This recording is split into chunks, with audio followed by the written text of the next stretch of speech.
Hello there, welcome to Life and Truth Podcast. My name is Jonathan Obise, and I'm excited to have you tune in and listen in today. Today I have a story I want to share with you on the topic, be the best that you can be. But before I share the story, if this is the first time you're coming to the podcast, I encourage you to go to all of my social media accounts, Jonathan Obise, and also do visit my website, jonathanobise.com. You'll be able to listen to all the previous episodes and find additional resources that I still believe is going to be a tremendous blessing to you. So one more time, you're specially welcome. So to the topic of today, be the best that you can be. Now, a very short story. Now, there was an old carpenter who was going to retire, and because his boss could not bear the fact that to let him go, so he asked the old carpenter to build just one more house before he leaves.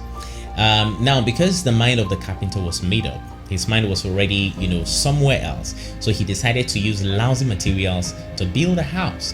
Now, at the end of the day, when he was done building the house, the boss now told him that the house he just built was actually his parting gift. Now, the old carpenter was really ashamed, and he was sad to know that the house he had built with lousy materials, he had built just without really paying attention and giving his best, was actually for himself. Now, the moral of the story is this: whatever we do in life, at the end of the day, we're doing it for ourselves, right? If you're going to be an individual who's going to have a purposeful life, right, who's going to have a life of impact, a life with meaning, every opportunity you have should be an opportunity for you to give your best, literally your best. Because at the end of the day, whatever you do, whatever you give yourself to, effectively becomes your legacy. In 20 years time, if somebody somewhere is to write about your biography, or somebody is to write about your story, where you worked, what you did, how you did whatever you did, what would they have to say about you? What would they write about you? Your commitment, your diligence, your discipline. A lot of times people will say, oh no, what I have is little. When I have a big opportunity, I'll be able to do this, I'll be able to do that. But it is said, he that is faithful in little is faithful in much. If you're faithful in that little opportunity, you'll be faithful in much. If I want to know somebody who's going to be faithful in anything, usually give them a menial task to do.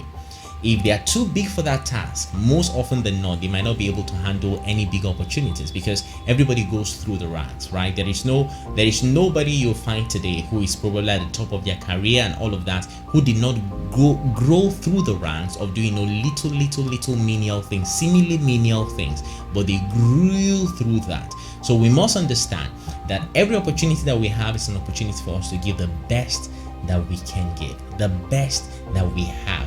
Give your best, because at the end of the day, whatever you do becomes your legacy, becomes part of your story, becomes part of your history. If somebody is to write about you and all of that, if somebody is to study you and all of that, and also becomes part of your life. So effectively, whatever you do, you're doing it for yourself. Whatever you do, your opportunity you're given to handle, or project you're given to handle, or whatever, if you do it well, it's for yourself. If you don't do it well, it's also for yourself at the end of the day. Of course, other people might suffer for it, but at the end of the day, it becomes your story. It becomes your own legacy. It becomes your own stuff, right? So like the carpenter in this story, who thought, who used lousy materials and just built whatever he built because he was thinking that, it wasn't for him, but only to realize that it was for him. Whatever we do at the end of the day, there's something called karma, right? Whatever you do at the end of the day has a way of coming back to you.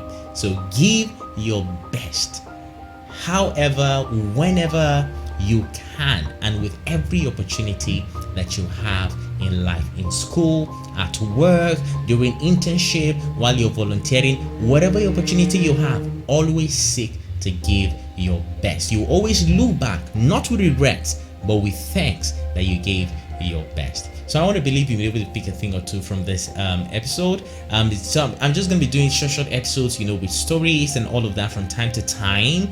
It might not necessarily be, consecutively, but I'll be doing short stories and then pick lessons and share those lessons with you. So I want to believe you'll be able to pick a thing or two from this. So thank you so much for listening, and I look forward to sharing more with you on the next episode. God bless you, and bye-bye.